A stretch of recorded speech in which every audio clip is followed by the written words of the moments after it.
Kita beruntung jadi umat Nabi Muhammad. Nikmat jadi umat Nabi besar Muhammad sallallahu alaihi wa ala alihi wa sahbihi wasallam. Katanya sahibul burdah, busyra lana ma'syaral islami inna lana minal inayati ruknan ghaira munhadimi lamma da'allahu bi akramir rusli kunna akramal umami. Lamma da'allahu li ta'atihi bi akramir rusli kunna akramal umami. Beruntung sekali kita jadi orang Islam, katanya Imam Al-Busiri. Kenapa gitu? Sebab kita sama Allah dikasih tiang yang gak akan pernah bisa roboh. Bu, tiang yang lain nih sekuat-kuatnya kena gempa, kena tsunami, roboh bu. Tiang-tiang yang lain kena gempa tuh kalau udah di atas sekian skala Richter itu jatuh ibu-ibu sekalian. Tapi kata sahibul burda, kita dikasih sama Allah subhanahu wa ta'ala tiang yang meski apapun saja terjadi, jangankan gempa bumi, jangankan badai, jangankan tsunami, jangankan angin topan, bahkan sampai huru hara kiamat sekalipun tidak akan pernah bisa merobohkannya. Siapa yang berpegangan dengan tiang tersebut, dia tidak akan pernah dihancurkan oleh Allah subhanahu wa ta'ala. Tiang itu adalah baginda kita Nabi besar Muhammad. Makanya nih, buat ibu-ibu yang kadang suka ngerasa, ya Allah gimana sih nih mesti ngedidik anak-anak, apalagi ngerasanya saya nih orang tua tunggal, suami saya bapaknya anak-anak udah 3 kali lebaran kagak pulang.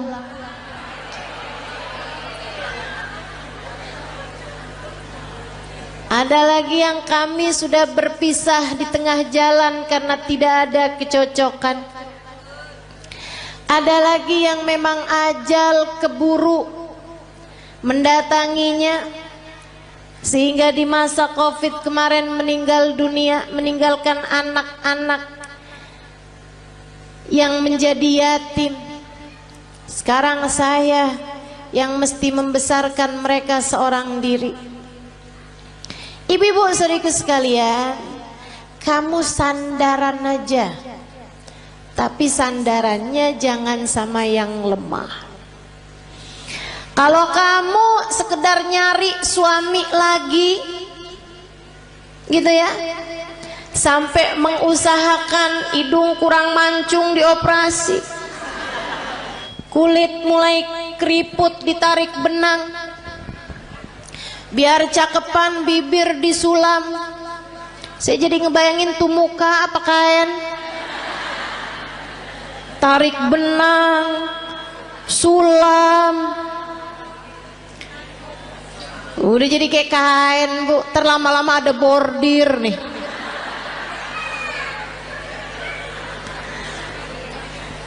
Teman-teman saudariku sekalian, kalau kamu mengandalkan kecantikanmu atau mengandalkan seorang manusia lain seperti halnya suamimu yang dulu, ya kamu hanya berpindah dari satu tiang lemah menuju satu tiang rapuh lainnya. Nggak ada yang cukup buat dijadikan sandaran. Bu, untuk anak-anakmu pun juga begitu. Kalau kamu menyandarkan anak-anakmu kepadamu, kamu tidak akan cukup kuat untuk dijadikan sandaran. Sebab kamu pun juga lemah. Nggak berasa betapa sangat lemahnya dirimu itu. Kena sakit dikit udah nggak bisa ngapa-ngapain. Kena galau, bad mood, udah nggak bisa enak buat ngadepin anak-anakmu lagi. Bawaan, ya Allah Ustazah, kenapa ya saya?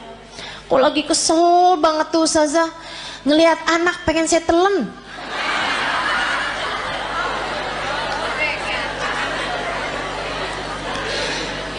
Teman-teman sekalian yang saya muliakan, karena kamu adalah tiang yang tidak cukup kuat untuk menjadi sandaran anak-anakmu. Kamu udah tahu tiangnya itu siapa? Tiangnya adalah Nabimu Muhammad. Para istri, jangan andalkan dirimu untuk kebahagiaan rumah tanggamu. Saya cantik, suami mana yang bisa berpaling dari saya? Oh, apa artinya kecantikanmu itu? Lagian Bu, waktunya tuh bentar banget yang namanya cakepnya dunia tuh. Betul nggak? Kena jerawat udah nggak jadi cakep. Apalagi banyak nih anak-anak zaman sekarang nih, dia bilang saya cantik karena turunan. Kok sekarang nggak cantik? Karena sekarang tanjakan.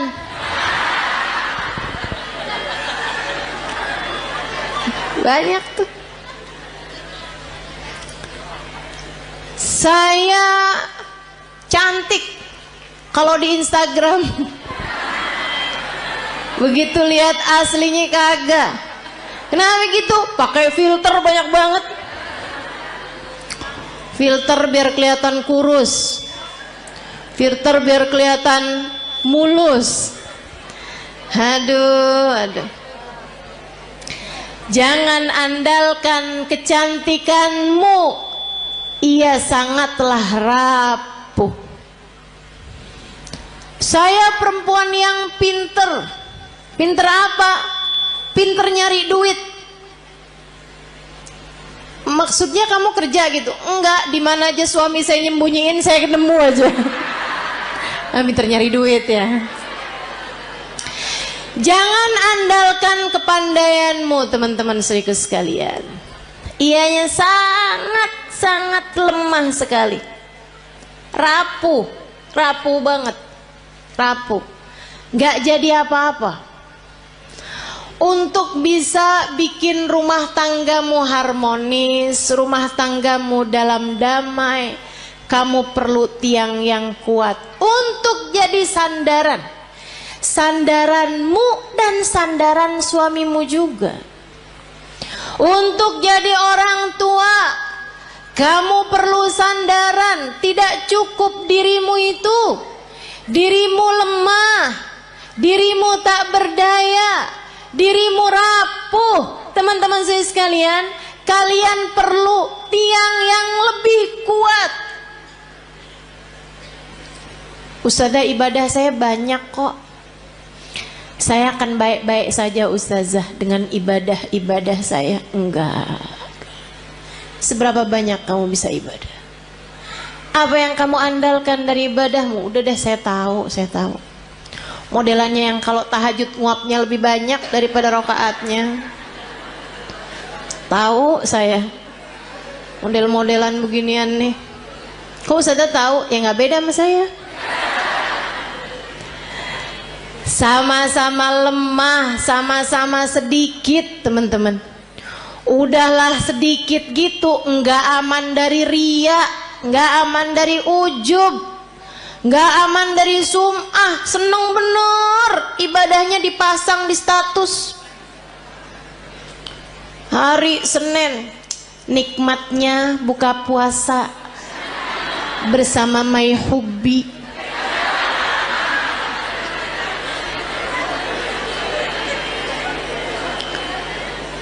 Bangun tahajud jam 2, nulis di status, ibadah terbaik adalah sholat di waktu malam.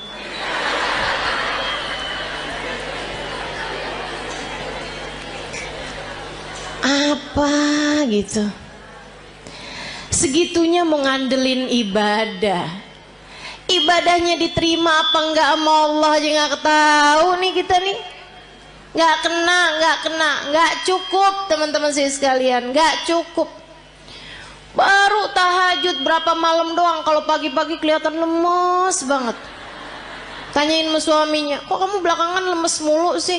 Ya ampun bang, nggak tahu apa bang. Dari jam 2 nih bang, sampai subuh. Masya Allah.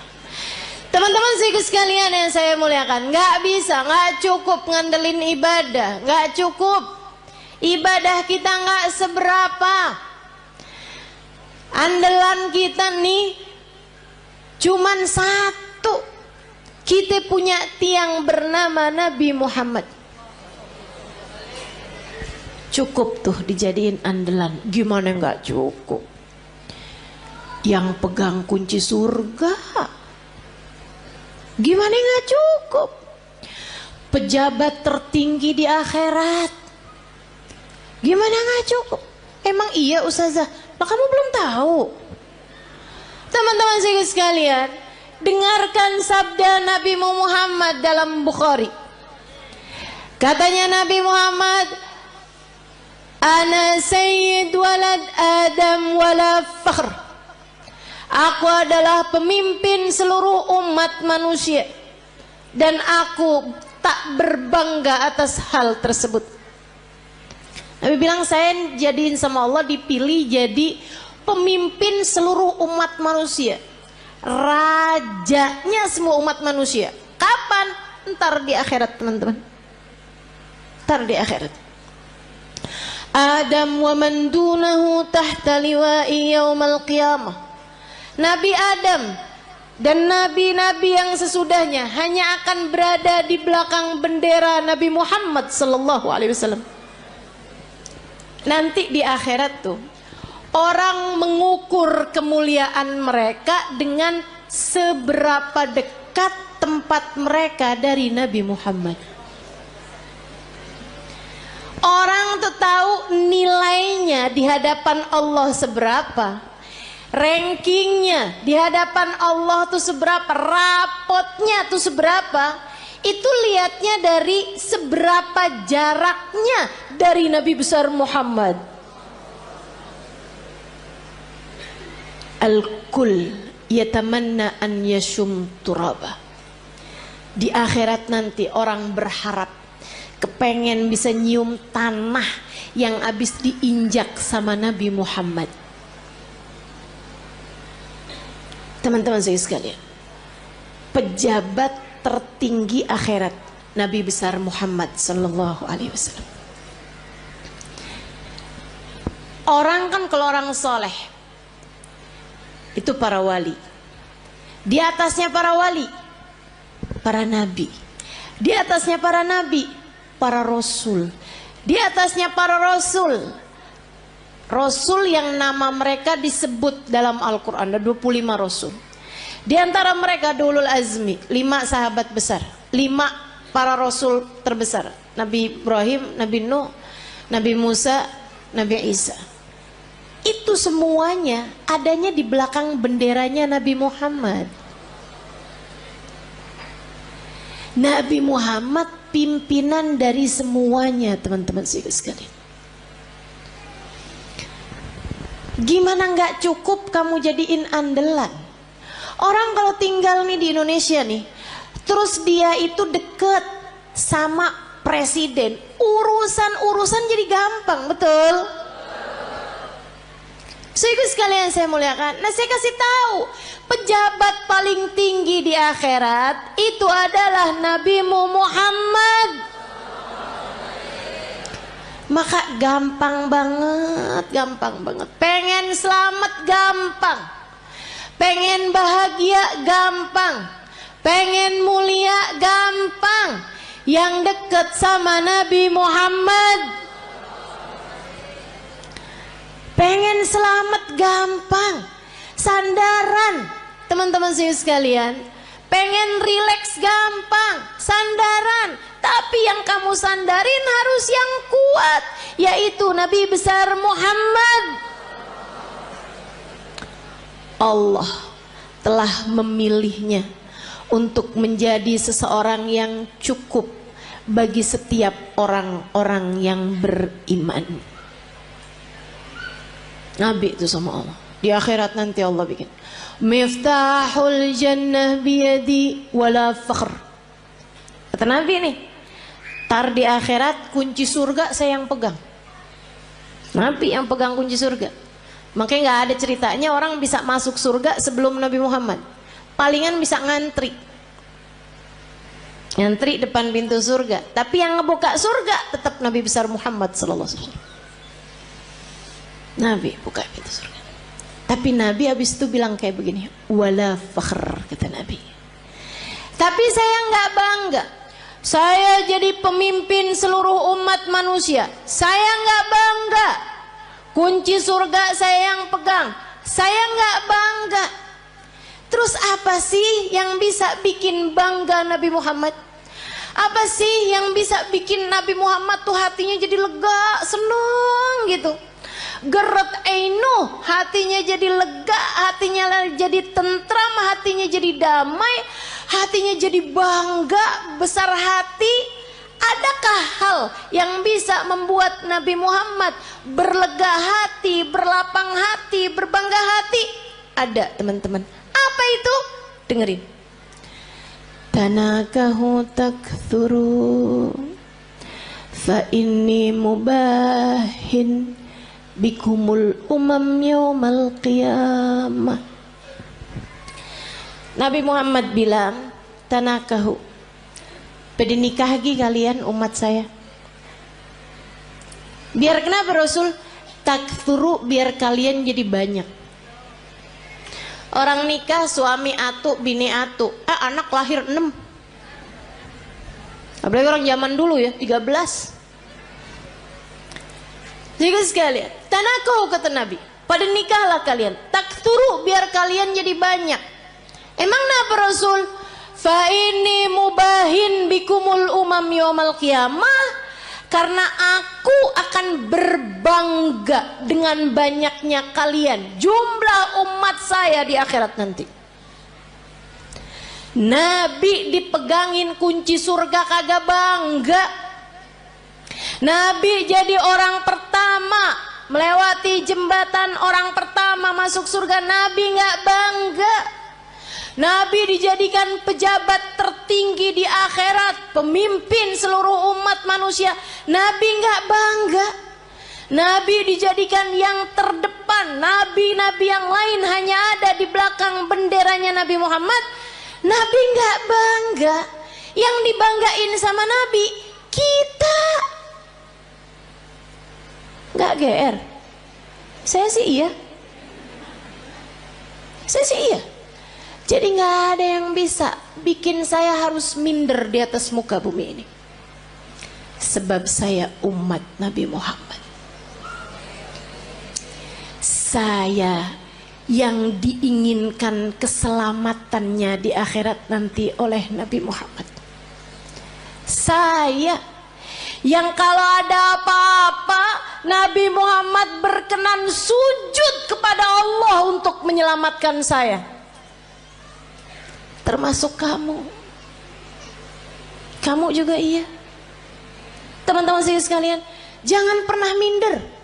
Kamu umat Nabi Muhammad. Syaratnya cuma satu, sampai mati tetaplah jadi umat Nabi Muhammad. Sampai mati tetaplah jadi umat Nabi Muhammad. Sebab kalau kamu sampai mati tetap jadi umat Nabi Muhammad, keselamatanmu adalah puncak cita-cita tertinggi Nabi Muhammad. Kalau kamu mati bawa iman, bawa Islam, bawa cinta di hati kamu, nabimu tidak berkenan menikmati surga sebelum kamu masuk di dalam surga. Mau iri sama siapa kita? Kita yang disayang-sayang sama Nabi Muhammad. Anak-anak kita, makanya jangan berani ngomelin anak, Bu. Saya bilangin dah, ini serius nih saya nih, serius banget. Jangan berani-berani bentak anak, apalagi bikin hati anak jadi kecil. Ibu-ibu, Nabi Muhammad sudah membesarkan hati umatnya. Anakmu adalah bagian dari umatnya. Masa kau udah dibesar-besarkan hatinya sama Nabi Muhammad, kemudian kamu tega untuk mengecilkan hati anak-anakmu sendiri? Kamu tuh nak bego bener sih.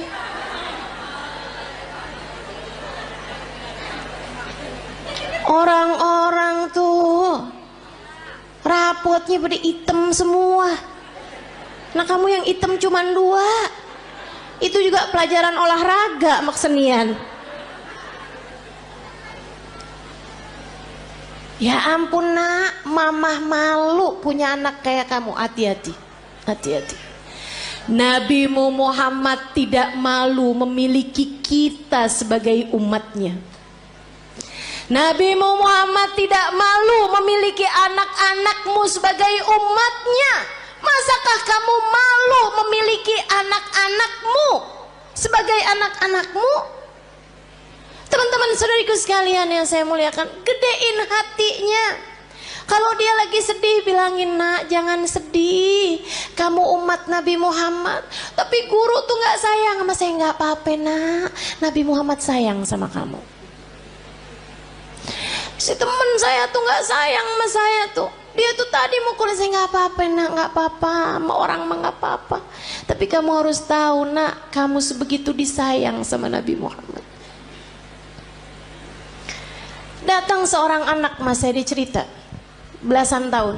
Dia bilang, ustazah, saya baru tahu ustazah, ternyata saya ini adalah anak yang tidak diinginkan oleh orang tua saya. Saya bilang, maksud kamu gimana? Jadi di saat orang tua saya itu menikah, ustazah, ibu saya itu sudah hamil saya beberapa bulan. Jadi saya dikawin, orang tua saya kawin dari hari kelahiran, hari nikah sampai kelahiran itu cuma 7 bulan ustazah. Karena ibu saya udah terlanjur hamil duluan.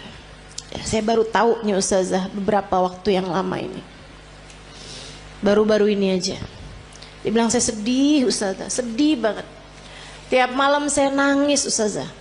Ya Allah, orang tua saya tidak menginginkan saya lahir. Saya bilang, mereka memperlakukan kamu dengan galak, suka enggak ustazah? Saya bilang, nak, kamu tiap malam kalau tahajud atau kalau kebangun, kamu bilang, ya Allah, saya lahir tidak diinginkan oleh orang tua saya. Akan tetapi yang saya tahu, saya tidak akan ada di atas muka bumi ini tanpa izinmu, tanpa kehendakmu, tanpa maumu. Maka ya Allah, ya Allah, ya Allah, meski sesiapapun tidak menginginkan keberadaanku, Engkau ya Allah jangan pernah meninggalkan aku. Mulai netes air matanya satu-satu. Terus saya bilang lagi, terus kamu baca sholawat sama Nabi Muhammad. Habis itu kamu bilang, ya Rasulullah, kabarnya engkau sangat sayang kepada umatmu. Orang tua saya tidak seberapa sayang sama saya. Mereka bahkan tidak mengharapkan kehadiran saya dalam kehidupan mereka. Akan tetapi yang saya dengar, engkau sangat menyayangi kami sebagai umatmu. Ya Rasulullah, sayangilah saya di saat yang lain tidak menyayangi saya. Dan Nabi itu nggak pernah nggak cukup buat siapapun. Nabi tidak pernah tidak cukup untuk siapapun. Cukup. Kamu kalau merasa sedih, merasa galau, merasa cemburu, merasa nggak disayang, merasa nggak dicinta, pasti karena kamu lupa sama Nabi Muhammad. Tapi begitu kamu ingat sama Nabi Muhammad, ya Rasulullah, makasih. Saya umatmu wahai Rasul. Saya umatmu wahai Rasul.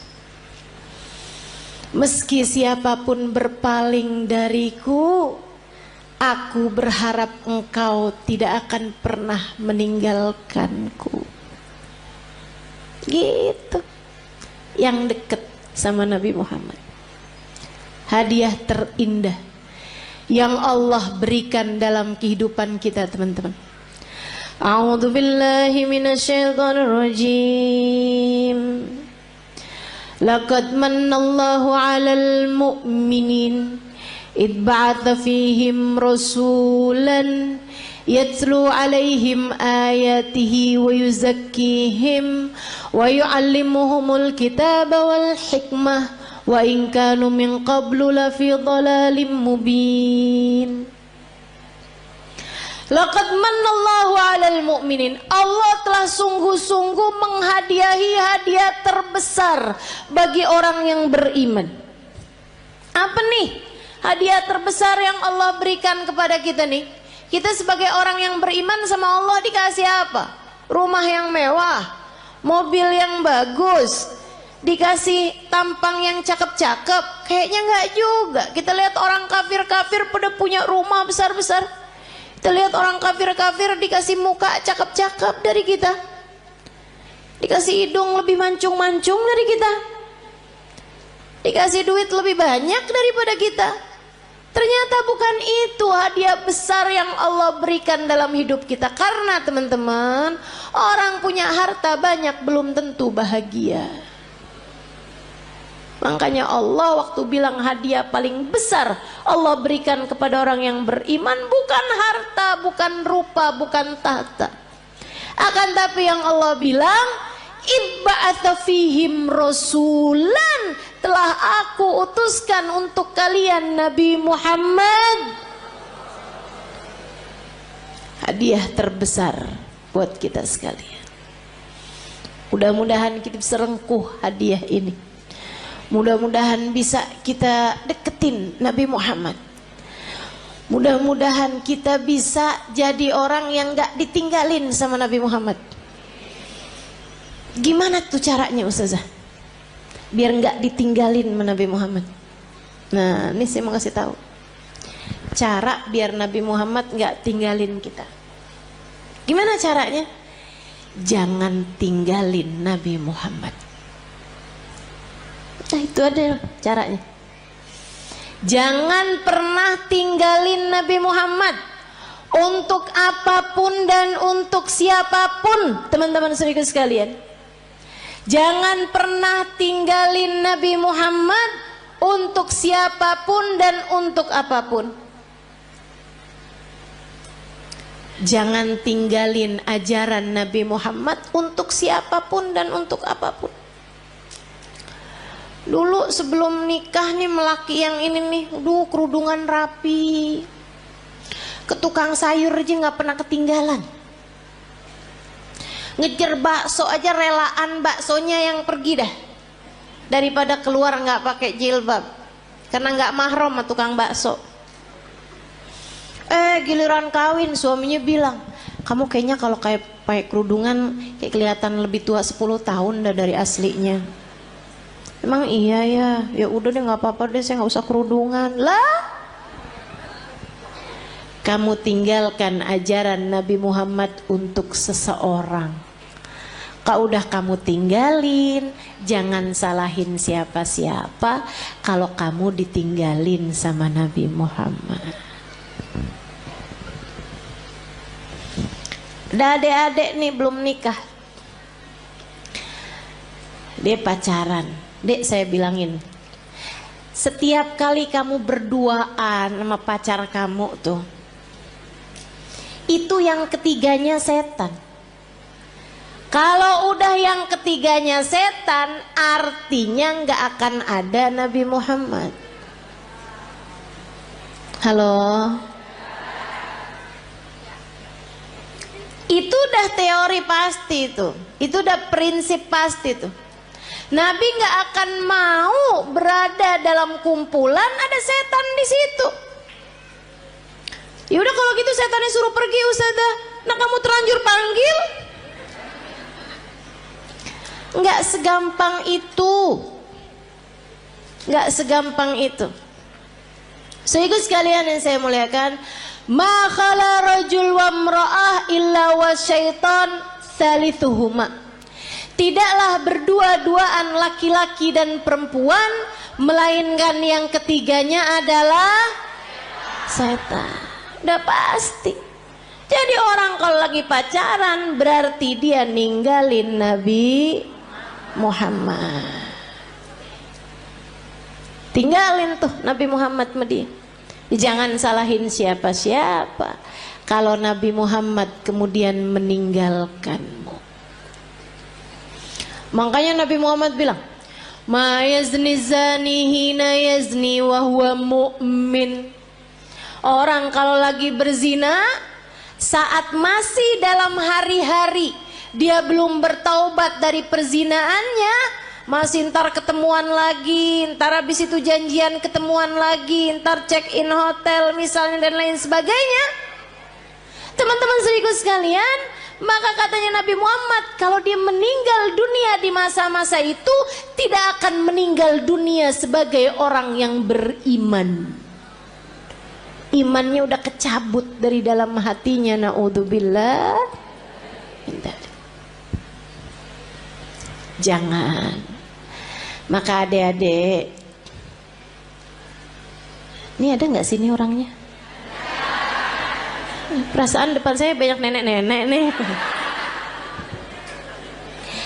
Emang zaman sekarang tuh umur perempuan suka nggak kelihatan. Kalau dari muka nih suka nggak kelihatan dah emang. Ya, kelihatannya dari dengkul. Kalau udah per 15 menit ganti posisi, tuh. Kalau udah yang mau berdiri perlu bantuan atau ada stylenya dulu gitu, ada gayanya pakai miring kanan, miring kiri, tuh. Tahuan umurnya. Uban udah nggak kelihatan sekarang. Baru pakai jilbab kan? Kadang-kadang juga disemir ya kan? Diwarnain merah, hijau, kuning. Gak kelihatan umur dari rambut. Udah dah paling bener ciriin umur orang dari dengkul, bener dah. Kok Ustazah tahu? Nah saya juga gitu. Berasa banget dari atas umur 40 tahun, emang bener-bener tuh. Adik-adik sekalian, siapapun darimu yang sekarang sedang terjebak cinta yang tidak halal, segeralah tinggalkan atau minta dia untuk menghalalkanmu dalam pernikahan. Lamar saya atau tinggalkan saya, sebab saya hanya punya hidup sekali, tak akan saya habiskan dengan berlimang dosa.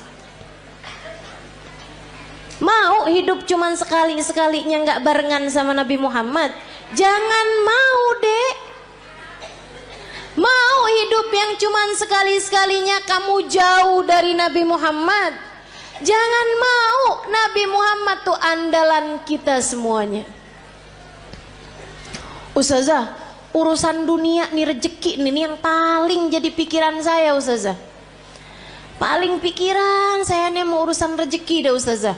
Emang bisa ya ustazah kita ngandelin Nabi Muhammad? Bisa banget teman-teman saya sekalian, bisa banget. Ada dulu orang miskin banget. Ini terjadi di tempatnya Khalifah Al-Ma'mun, ya, zaman berapa ratus tahun silam. Sehingga sekalian saya muliakan, ada orang miskin banget. Dia istrinya mau melahirkan nggak punya duit. Barang-barang mau dijual juga nggak ada. Mau beli nih buat sekedar persiapan bayinya nggak punya. Miskin banget. Istrinya bolak-balik bilang nih gimana nih ntar ya, mudah-mudahan hari ini kita dapat rezeki. Ternyata enggak. Insya Allah mudah-mudahan kita dapat kelebihan rezeki nih besok hari. Ternyata enggak. Akhirnya dia bingung-bingung, dia datang ke makam Nabi besar Muhammad sallallahu alaihi wasallam. Ziarah ke makam Nabi Muhammad, nangis. Orang sana memang, orang Madinah. Dia datang nangis di makam Nabi Muhammad SAW. Rasulullah, saya umatmu nih Rasul, gini amat ya nasib saya. Istri saya mau melahirkan anak saya Rasulullah, dan istri saya umatmu, anak saya umatmu. Ya Rasulullah, tolongin saya. Malam harinya dimimpiin Nabi Muhammad SAW. Mimpiin Nabi, sama Nabi dibilangin, emang segampang itu ya ustazah mimpi Nabi Muhammad? Iya, buat sebagian orang. Yang apa ustazah? Yang hatinya bersih.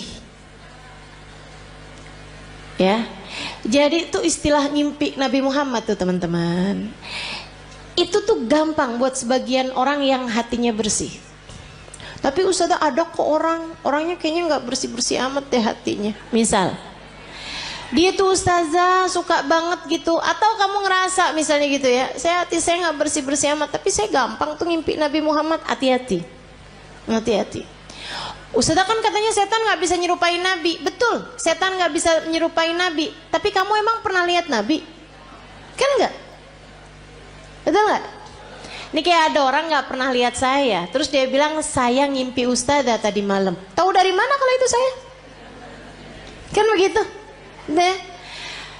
Tapi ustazah bukannya setan nggak bisa nyerupai Nabi. Setan nggak bisa nyerupai Nabi, tapi ngaku-ngaku jadi Nabi, dia mah paling pinter.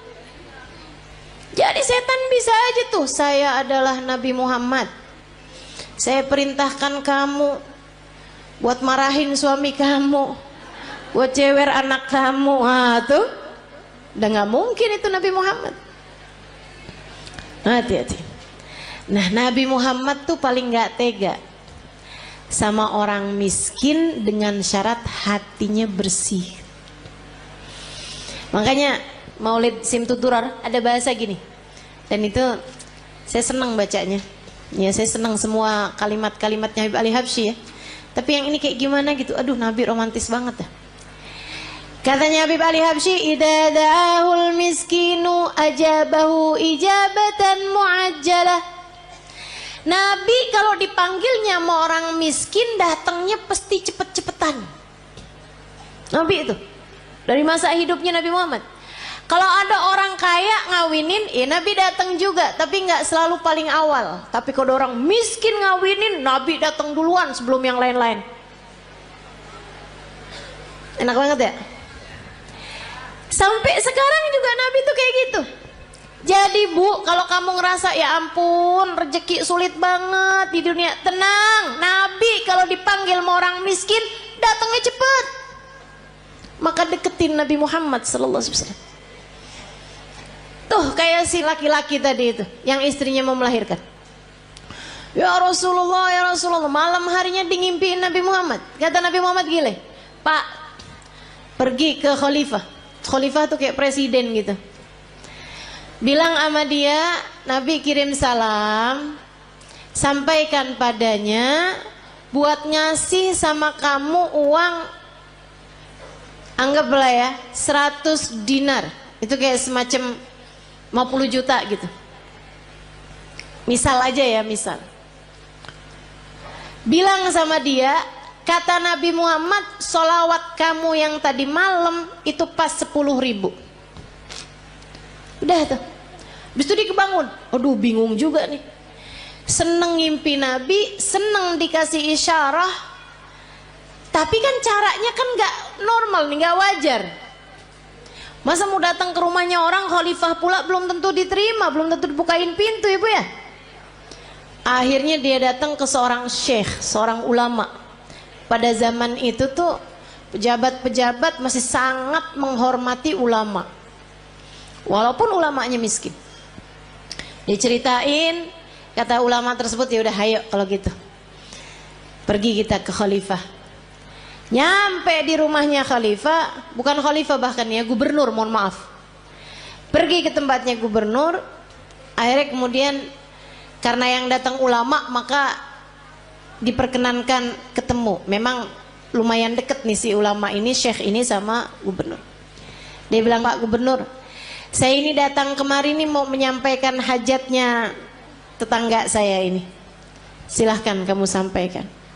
Dia bilang, iya Tuhan, mohon maaf, saya tadi malam ngimpi Nabi Muhammad. Nabi Muhammad kirim salam kepadamu. Oh. Nabi Muhammad bilang, Tuhan harap memberi kepada saya uang 100 dinar. Udah mulai curiga, oh dia datang nih mau minta duit nih. Nabi Muhammad bilang, katanya solawat Tuhan yang tadi malam sudah sampai 10.000 solawat. Langsung gubernur tersebut berdiri, kemudian dia ambil uangnya, dia kasihin 100 dinar. Dia bilang, ini Pak. Orang sampai kaget-kaget. Dia bilang, ini dari Nabi Muhammad untukmu. 50 juta tadi nih. Dia ambilin lagi. Ini dari saya untuk kamu. Untuk hajat kamu itu. Masih dia ambilin lagi.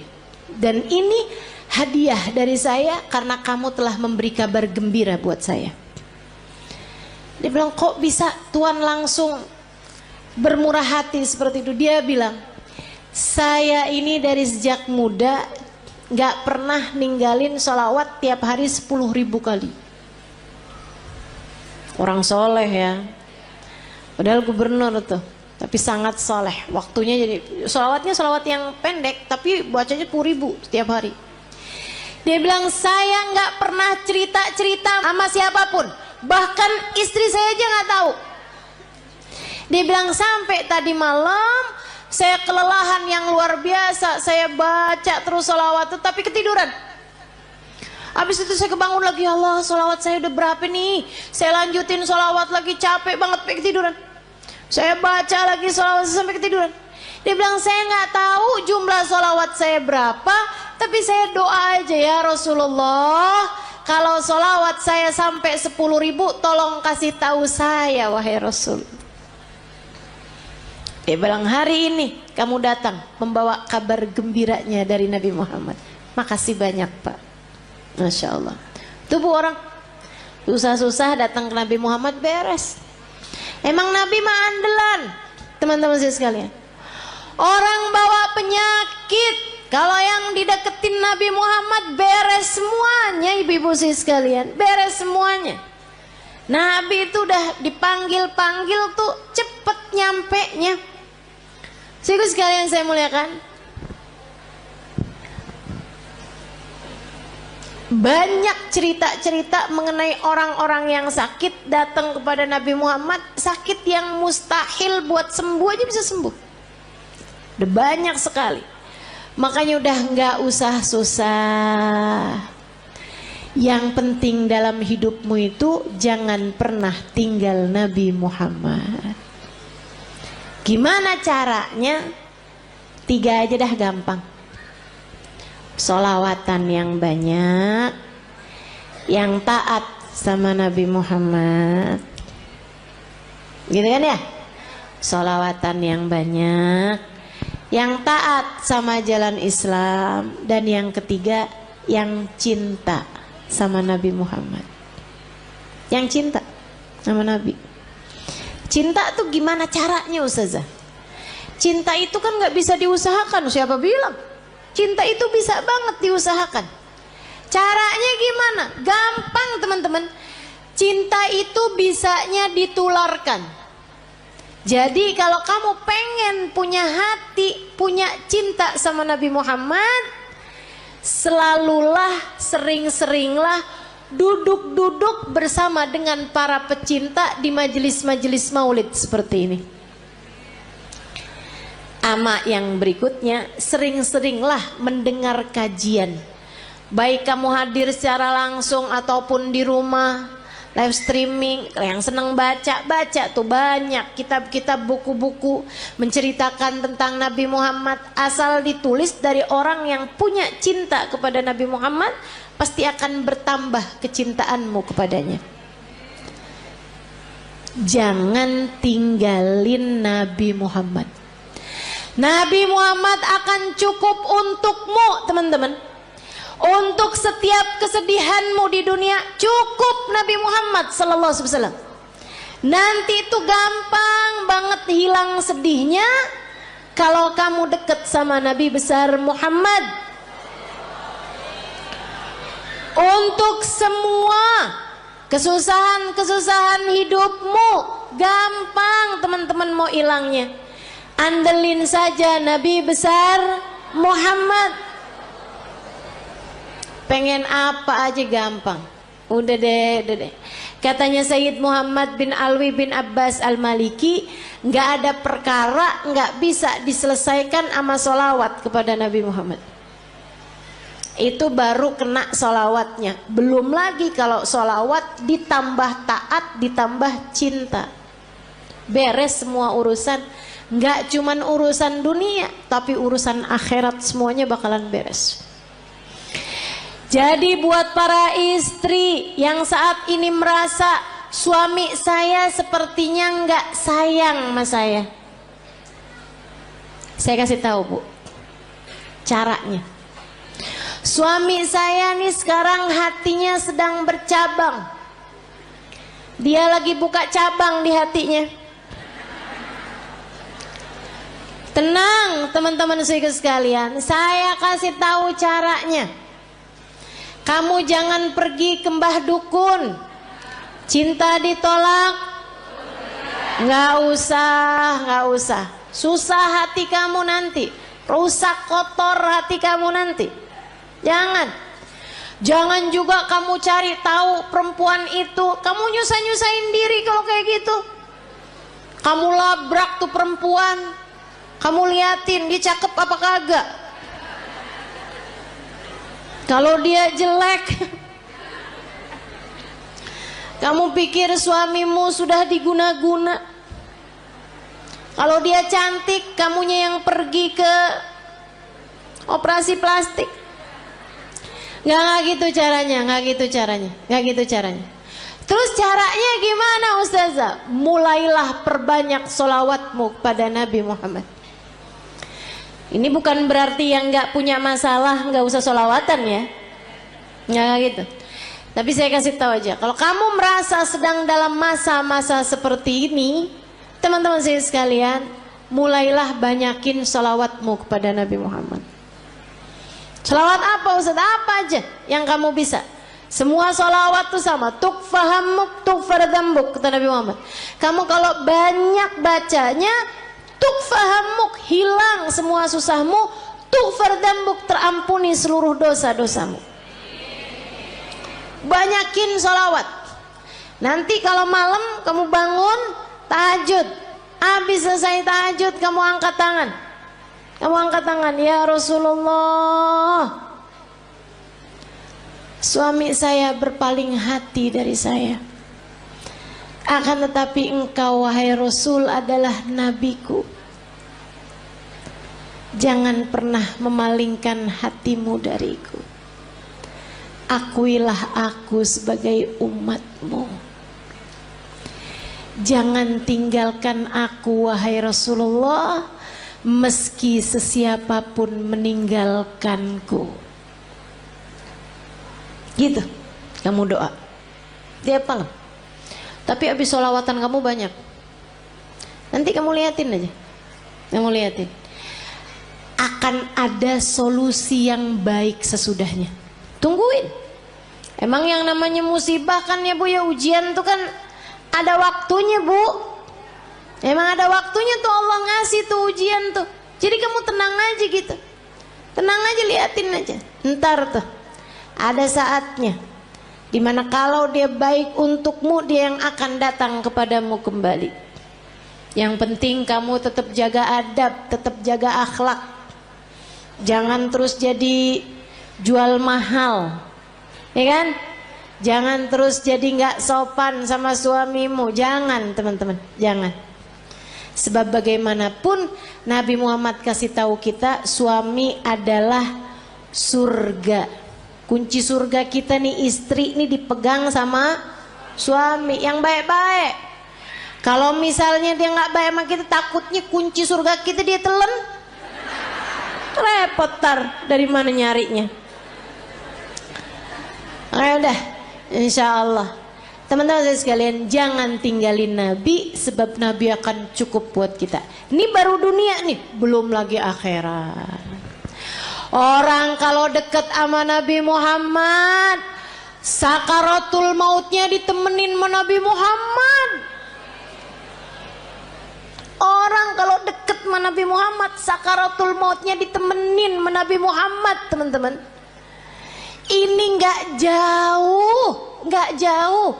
Sakaratul maut kamu aja bisa loh ditemenin sama Nabi Muhammad, kalau kamu punya cinta yang besar kepada Nabi Muhammad.